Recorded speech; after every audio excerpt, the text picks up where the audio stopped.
Салам алейкум, братья, сестры. Салам алейкум, подписчики. Все же придется сказать несколько слов. Как мы знаем, 20 января люди дождались инаугурации, ждали кто-то чуда, кто-то еще чего-то. Мнение по поводу возможных мирных соглашений мы уже много раз проговаривали, не единожды. Вопрос Трамп-Путин. Если мы посмотрим на последние 4 года, в каком состоянии были эти два человека. Один еле избежал тюрьмы, Лавкач. Удалось ему все же избежать тюрьмы американской. Платил все, что можно было платить. И был таким изгоем в американском обществе. Что касается Путина, то же самое. Международный уголовный суд и так далее, и так далее. Война. Весь мир тоже такой. Два уморыша, 4 года были в опале. Когда другие группы, другие люди правили миром, ездили друг к другу в гости, отдыхали.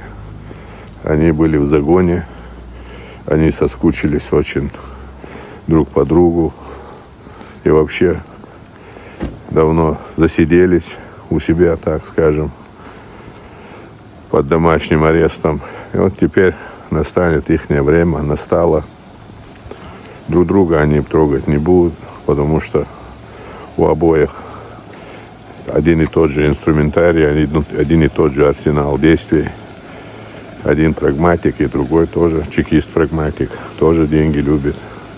Хотя уже можно бы сказать, переел. Но тем не менее, деньги, подкуп, жадность и так далее, все это будет присутствовать. Поэтому я думаю, что Путин 4 года и Трамп, если встретятся, то они просто договорятся, как они будут, совместное проживание на этой жилплощади земля. Путин позволит Трампу наесться, чтобы он наелся, чтобы его окружение наелось, не будет мешать его интересам.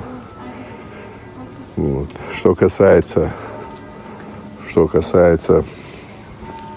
Украины, я не думаю, что при их встрече это будет главным вопросом. Я так считаю, что главное останется между ними, а Украина будет такой дымовой завесой. Примерно как-то так это видится. Потому что очень засиделись, соскучились они по фанфарам, по хорошим новостям и будут друг друга радовать. Тем более, что они оба, так скажем, на заключительном отрезке. Трамп по-любому, потому что второй срок. И возраст, так скажем, нельзя сказать для политиков американского плана. Но еще есть у них время, у Путина есть. Поэтому не думаю, что они будут друг другу лишний раз доводить до, так скажем, какой-то черты, в которой невозможно вернуться. Так что два криминальных авторитета. Один, когда спит, другой ворует. Когда другой спит, другой ворует. Вот так. Земля, день, земля кружится. Что касается Гренландии, тоже вопрос. Мы знаем, что полярный круг — это порядка 16 тысяч километров. И территория, которая не Гренландию, а что и Гренландия входит как бы. Вот это весь верхний. Вот возьмем как бы котел, круглый котел, сверху крышка. И вот эта крышка в виде полярного круга. Это на минуточку 20 миллионов квадратных километров. И если Илон Маск знает, наверное, что формирование там каких-то какой-то, может быть, космодром какой-то или своего рода стартовая площадка. Я так думаю, что если посмотреть астрономию, то вывод оттуда как бы вот этих всех, значит, спутников, вывод их на орбиты и так далее. Это очень, возможно, идеальное место. Я думаю, что это безопасность. Я полагаю, что, наверное, скорее всего, любые спутники, запущенные с других пунктов Земли, они, может быть, более ущербные, да, чем те, которые будут выпускаться оттуда. Но своего рода там очень серьезная прагматика и военная составляющая там есть очень серьезная. Гренландия — это закрытие Атлантического океана, Северного Ледовитого. То есть вот этот, помнится, когда Ленд-лиз был, именно оттуда и ходили вот эти все суда, которые помогали Советскому Союзу. Ну и в дальнейшем, как бы, если провести параллели, то американцы и Красная Россия, и Россия, как скажем, переходного периода, и Советская Россия, это Красная Россия, да, и вот эта Ельцинская, Путинская, они всегда как бы друг с другом общий язык находили.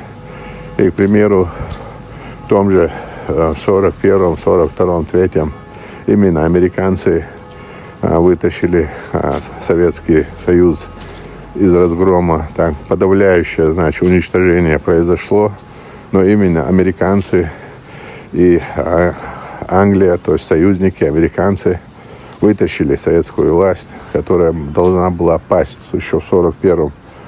В 91-м, когда падение было Советского Союза, опять-таки Россия, которая мегаполисы уже голодали, Ленинград, Москва, большие города, они финансировали, помогали, там торговые кредиты бешеные.